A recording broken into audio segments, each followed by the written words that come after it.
Hello YouTube, Jeff here again. Just wanted to give the real quick update on this rocket stove project and see if anybody has any more input. I've got some great input yesterday and today on this and some comments, so help me out. I'd like to thank Ross Katz Cattery for pointing out how front heavy this thing actually is. So I'll kind of walk around here and show you what I got done this evening. Got home and had a couple 3 hours to devote to this thing. So I made my lids for the wood hopper and the pellet feed here. Turned out pretty nice. I still got to weld all these up. Everything that I've had to do on this thing, as far as these hoppers and everything, I had to fabricate out of flat stock. I couldn't purchase anything, obviously.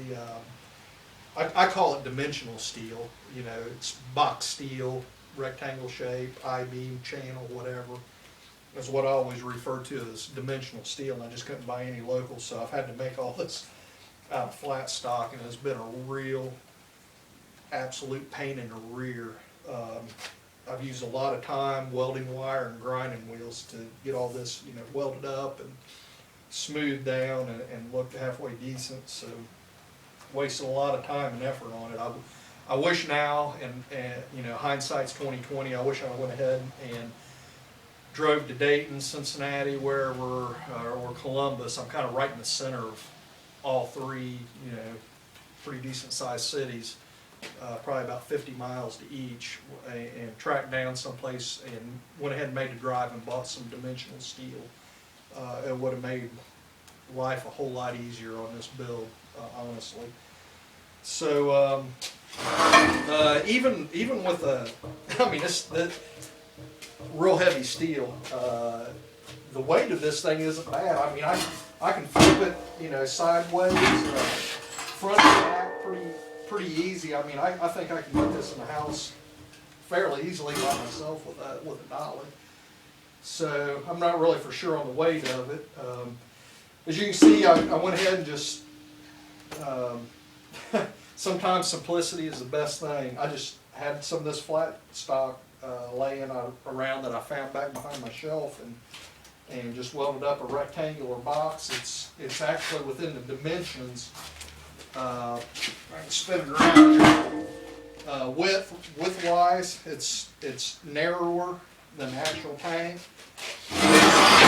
From the side, it's shorter front and back. So, and it's good and sturdy. I mean, this concrete floor is way uneven, but it is very stable.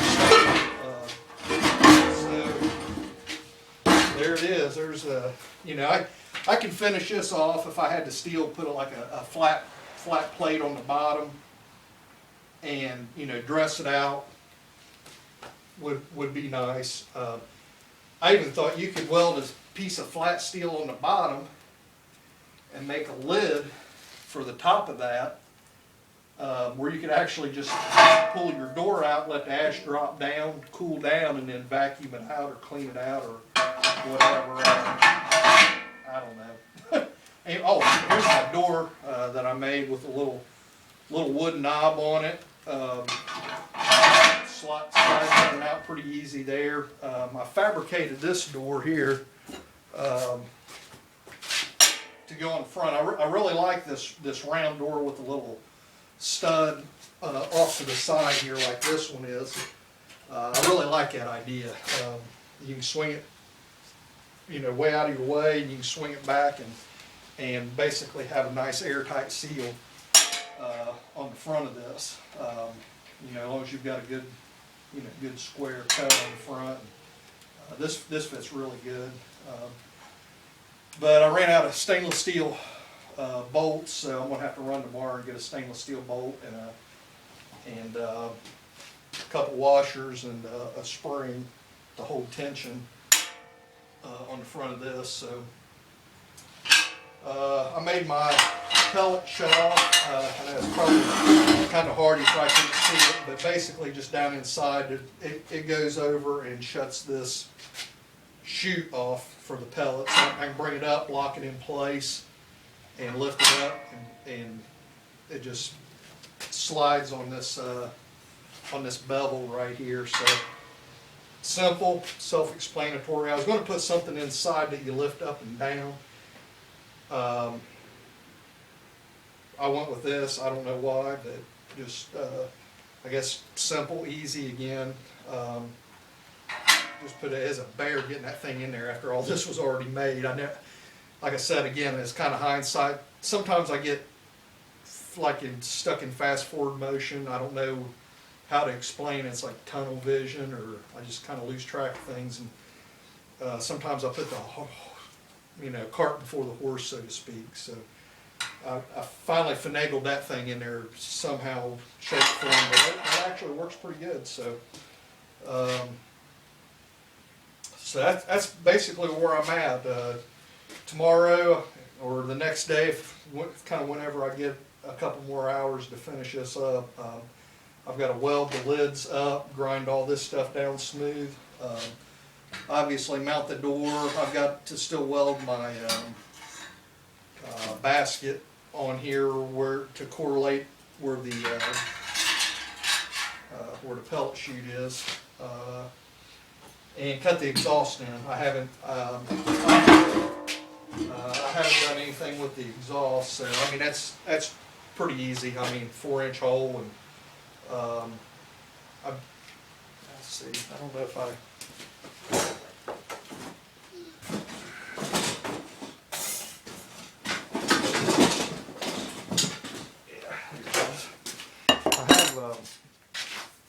If you can see this little pre-made thing, it's got little tabs on it, little fingers, and what you do, you just you cut out your hole, stick this in, and then reach in with your hand and bend these little fingers out on the inside of the tank, and then I just take that high temperature silicone, run a bead around it. Honestly, it fits really tight. This is the exact same setup that I used on this stove here, and works fabulous. Like I said, the little paper stickers on them are getting a little discolored, but totally intact as far as heat wise goes. So I'm going to do the same thing with this. I'm going to leave the stickers on it and see what kind of heat that it will take. So basically I just got to figure out where I'm going to mount the exhaust port and put that on. I'll probably I think I've got a couple pieces of pipe still left back there. Just probably put a couple stacks on, and like I did this one, drag it out in the middle of the driveway, fire it up, and let it burn, and kind of see what it does. Man, I've got a lot of just hand fab work involved in this thing.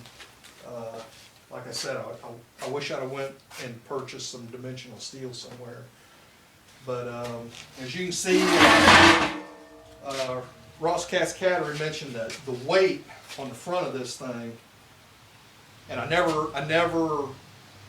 the thought of this never registered till he mentioned it on a comment of all this weight hanging off the front of this, off of this 4-inch pipe. Now, granted, this is pretty thick wall pipe. It would take a lot to bend it, but that being said, there's a lot of weight because this stuff is really thick and heavy.